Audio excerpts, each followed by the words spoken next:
দশম শ্রেণী ক্লাস 10 বাংলা, অসুখী একজন, চ্যাপ্টার 3। আমি তোমাদেরকে এর কিছু ইম্পর্টেন্ট কোশ্চেনের অ্যান্সার বলছি। অসুখী একজন। অসুখী একজন কবিতায় কবি কে? কবি হলেন পাবলো। পয় আকা ব লয় ওকা, পাবলো নেরুদ, দন্তন্য একা রয় হস্যু দ, পয় আকা ব লয় ওকা, পাবলো নেরুদ, দন্তন্য একা রয় হস্যু দ। অসুখী একজন কবিতাটির তরজমা করেন কে? তরজমা করেন নবারুণ, দন্তন্য বয়াকা রয় হস্যু মধ্যাহ্ন, নবারুণ ভট্টাচার্য। অসুখী একজন কবিতাটি অনুবাদকের কোন কাব্যগ্রন্থের অন্তর্গত? বিদেশি ফুলে রক্তের ছিটে, বিদেশি ফুলে রক্তের ছিটে এই কাব্যগ্রন্থের অন্তর্গত। পাবলো নেরুদা নোবেল পুরস্কার পান কেন? তিনি স্প্যানিশ সাহিত্যের দন্তু শয়পয় জয়ফলা আঁকা দন্তানে হস্যি তালপুষা, স্প্যানিশ সাহিত্যের রূপকার হিসাবে তিনি নোবেল পুরস্কার পান। চিলিয়ান কবি ও রাজনীতিবিদ কে ছিলেন? চিলিয়ান কবি ও রাজনীতিবিদ ছিলেন পাবলো পয়াকা ব লয় ওকা, পাবলো নেরুদা।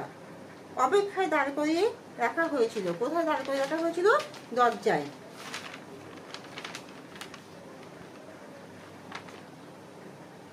কবির অপেক্ষায় কে দাঁড়িয়েছিল?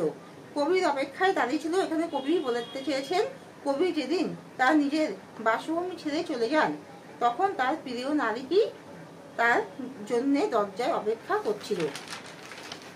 কবি কোথায় চলে গেলেন? কবি তার প্রিয়জনকে দাঁড় করিয়ে রেখে বৃহত্তর দেশের স্বার্থের জন্য দূর থেকে দূরান্তে অন্য কোনো স্থানে চলে গেলেন। কে ফিরে আসার কথা জানতো না? কে ফিরে আসার কথা জানতো না? দরজায় অপেক্ষারত কবির প্রিয় নারী কি জানতো না যে তার মনের মানুষ কবে ফিরে আসবে? কবির পায়ের দাগ কিসে ধুয়ে গেছে? কবির পায়ের দাগ বৃষ্টিতে ধুয়ে গেছে। যুদ্ধে সমতলের কি অবস্থা হয়েছিল? যুদ্ধে ধ্বংসাত্মক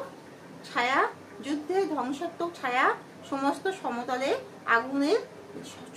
সমতলে আগুনের লেলিহান শিকার মতো ছড়িয়ে পড়ে, সবকিছু জ্বালিয়ে পুড়িয়ে দেয়। দেবতারা হাজার বছর ধরে কি করছিল? শান্ত হলুদ দেবতারা হাজার বছর ধরে ধ্যানে ডুবেছিল। শান্ত হলুদ দেবতারা হাজার বছর ধরে ধ্যানে ডুবেছিল। অসুখী কবিতার দেবতারা কোথা থেকে টুকরো টুকরো হয়ে উল্টে পড়েছিল?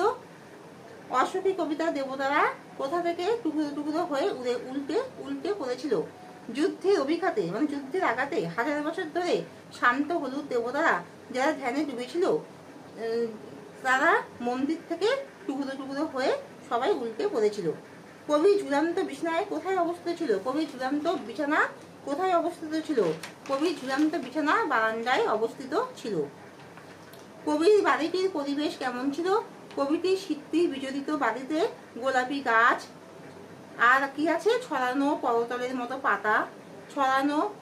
মতো পাতা, চিমনি ও প্রাচীন জল তরঙ্গ যেন এক সাবেকি ইমারতের স্নিগ্ধ পূর্ণতাকে ফুটিয়ে তুলেছে। কবির বাড়িটির পরিবেশ কেমন ছিল? কবির শীতে বিজড়িত বাড়িতে গোলাপি গাছ, ছড়ানো করতলের মতো ছড়ানো করতলের মতো পাতা, চিমনি ও প্রাচীন জলতরঙ্গ যেন এক সাবেকি ইমারতের স্নিগ্ধ পূর্ণতাকে ফুটিয়ে তুলেছে। কবির বাড়ির অবস্থা কেমন ছিল? কবির শীতে বিজড়িত বাড়িটি ভেঙে গুড়িয়ে আগুনে পুড়ে ছারখার হয়ে গিয়েছিল। কোথায় রক্তের একটা কালো দাগ দেখা দিয়েছিল? যুদ্ধের ফলে ধ্বংসপ্রাপ্ত শহরে কাঠ কয়লা, দোমড়ানো লোহা, মৃত পাথরের মূর্তির বিভৎস মাথার সঙ্গে।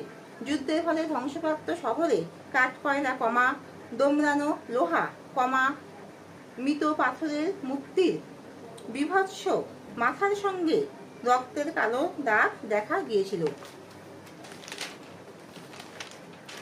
পাবলো নেরুদার প্রকৃত নাম কি? নেফতালি রিকার্দো রেস, রয়কা অন্তুষ্ট একা দন্তুষা, বাসো আলতো। নেফতালি রিকার্দো রয়হস্যি কয়াকা দয়ের ওকা, রেস বাসো আলতো। সে জানতো না সে হলো কে? কবির ভালোবাসা সেই নারীটি। অসুখী একজন কবিতায় এটা কি চলে গেল। বলতে কবি কোন জন্তুর কথা বলেছেন? কবি কুকুরের কথা বলেছেন। কবি কোন জন্তুর কথা বলেছেন যে চলে গেল? কুকুরের কথা বলেছেন।